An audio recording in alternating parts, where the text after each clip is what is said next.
Deuteronomy chapter 32. Listen, you heavens, and I will speak. Hear, you earth, the words of my mouth. Let my teaching fall like rain, and my words descend like dew, like showers on new grass, like abundant rain on tender plants. I will proclaim the name of the Lord. I will praise the greatness of our God. He is the rock.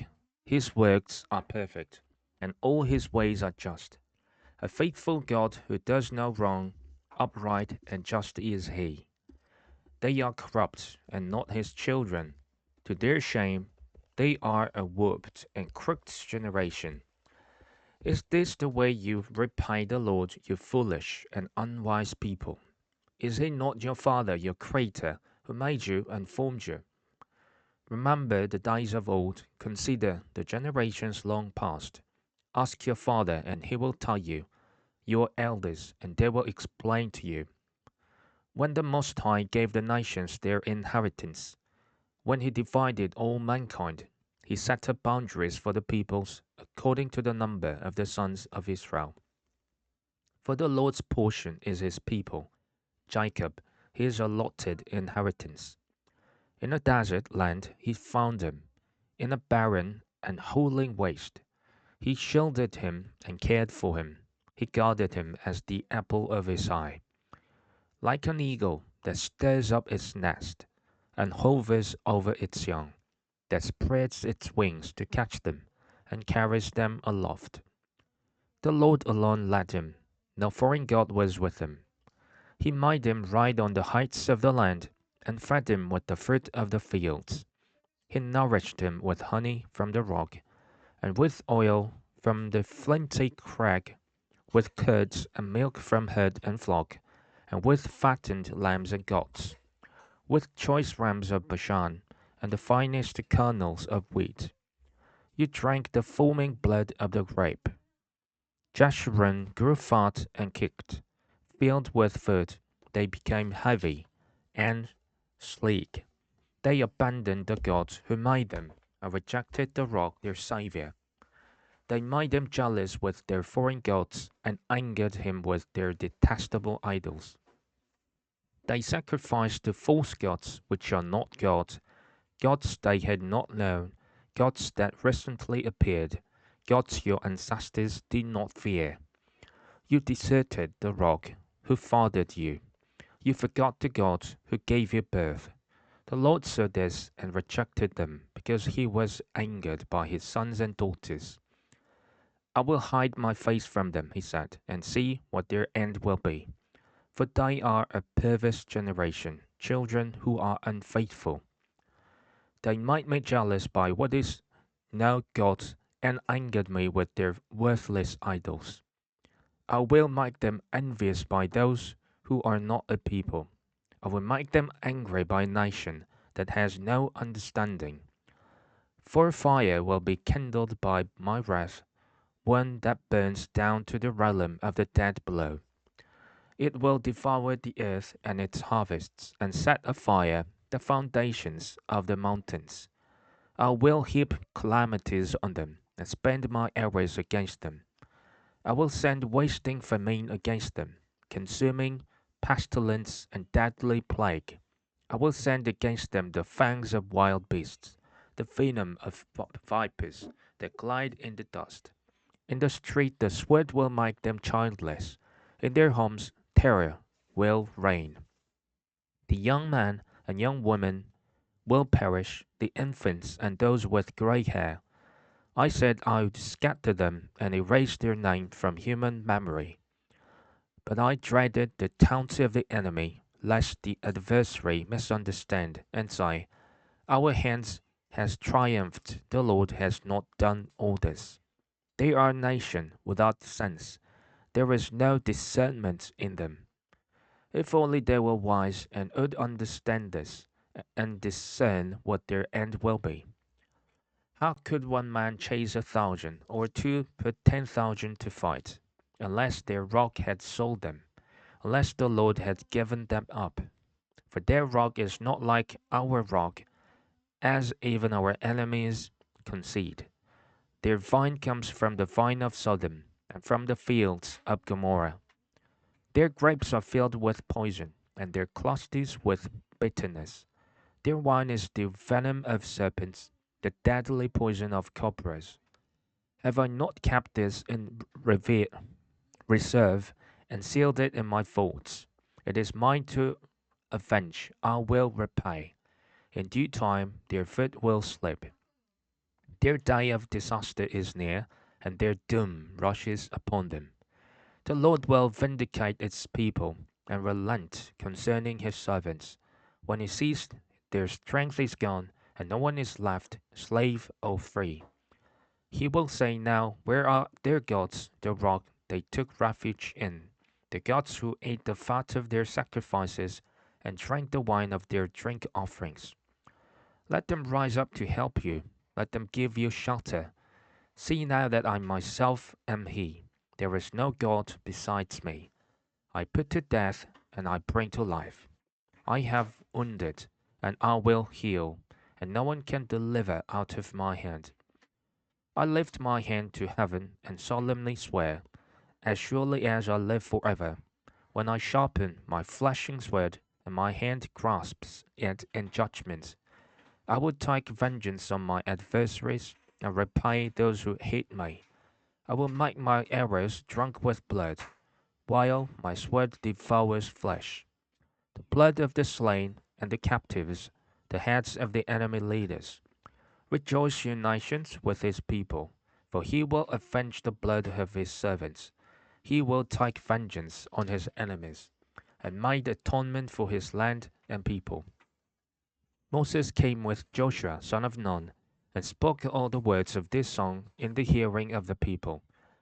When Moses finished reciting all these words to all Israel, he said to them, take to heart all the words I have solemnly declared to you this day, so that you might command your children to obey carefully all the words of this law. They are not just idle words for you, they are your life. By them you will live long in the land you are crossing the Jordan to possess. Moses to die on Mount Nebo. On that same day the Lord told Moses, go up into the Abarim range to Mount Nebo in Moab, across from Jericho, and view Canaan, the land I am giving the Israelites as their own possession. There on the mountain that you have climbed, you will die and be gathered to your people, just as your brother Aaron died on Mount Hor and was gathered to his people. This is because both of you broke faith with me in the presence of the Israelites at the waters of Meribah, Kadesh in the desert of Zin, and because you did not uphold my holiness among the Israelites. Therefore, you will see the land only from a distance. You will not enter the land I'm giving to the people of Israel. Deuteronomy chapter 33. Moses blesses the tribes. This is the blessing that Moses, the man of God, pronounced on the Israelites before his death. He said, the Lord came from Sinai and dawned over them from Seir. He shone forth from Mount Paran. He came with myriads of holy ones from the south, from his mountain slopes. Surely it is you who love the people. All the holy ones are in your hand. At your feet they all bow down, and from you receive instruction. The law that Moses gave us, the possession of the assembly of Jacob. He was king over Jeshurun when the leaders of the people assembled along with the tribes of Israel. Let Reuben live and not die, nor his people be few. And this he said about Judah. Hear, Lord, the cry of Judah. Bring him to his people. With his own hands he defends his cause. Oh, be his help against his foes. About Levi he said, your Thummim and Urim belong to your faithful servant. You tested him and Massa. You contended with him at the waters of Meribah. He said of his father and mother, I have no regard for them. He did not recognize his brothers or acknowledge his own children, but he watched over your word and guarded your covenant. He teaches your precepts to Jacob and your law to Israel. He offers incense before you and whole burnt offerings on your altar. Bless all his skills, Lord, and be pleased with the work of his hands. Strike down those who rise against him, his foes till they rise no more. About Benjamin he said, let the beloved of the Lord rest secure in him, for he shields him all day long. And the one the Lord loves rests between his shoulders. About Joseph he said, may the Lord bless his land with the precious dew from heaven above, and with the deep waters that lie below, with the best the sun brings forth, and the finest the moon can yield, with the choicest gifts of the ancient mountains, and the fruitfulness of the everlasting hills, with the best gifts of the earth and its fullness, and the favor of him who dwelt in the burning bush. Let all this rest on the head of Joseph, on the brow of the prince among his brothers. In majesty he is like a firstborn bull. His horns are the horns of a wild ox. With them he will goad the nations, even those at the ends of the earth. Such are the 10,000s of Ephraim, such are the thousands of Manasseh. About Zebulun he said, rejoice, Zebulun, in your going out, and you, Issachar, in your tents.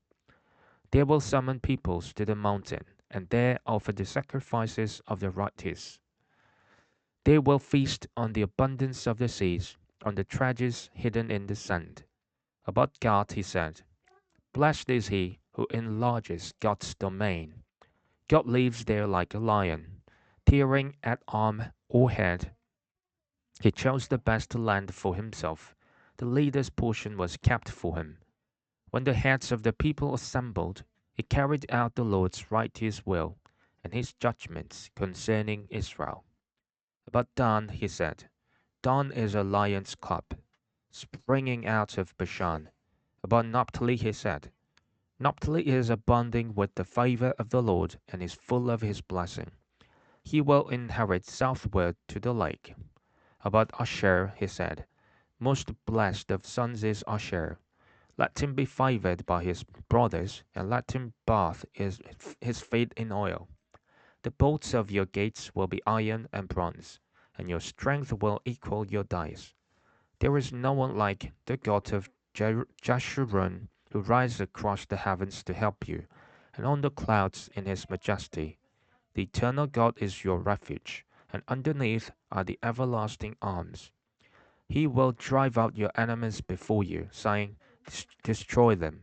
So Israel will live in safety. Jacob will dwell secure in a land of grain and new wine, where the heavens drop dew.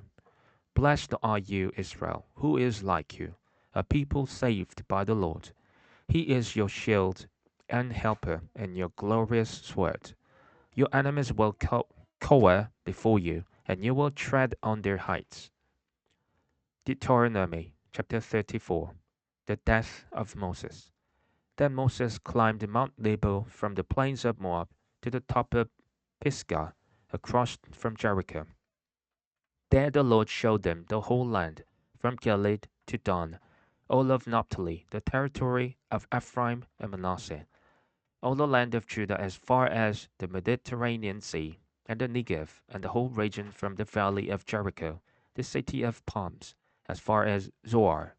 Then the Lord said to him, this is the land I promised on oath to Abraham, Isaac, and Jacob, when I said, I will give it to your descendants. I have let you see it with your eyes, but you will not cross over into it. And Moses, the servant of the Lord, died there in Moab, as the Lord had said. He buried him in Moab, in the valley opposite Beth Peor. But to this day no one knows where his grave is. Moses was 120 years old when he died, yet his eyes were not weak, nor his strength gone. The Israelites grieved for Moses in the plains of Moab 30 days, until the time of weeping and mourning was over. Now Joshua son of Nun was filled with the spirit of wisdom, because Moses had laid his hands on him.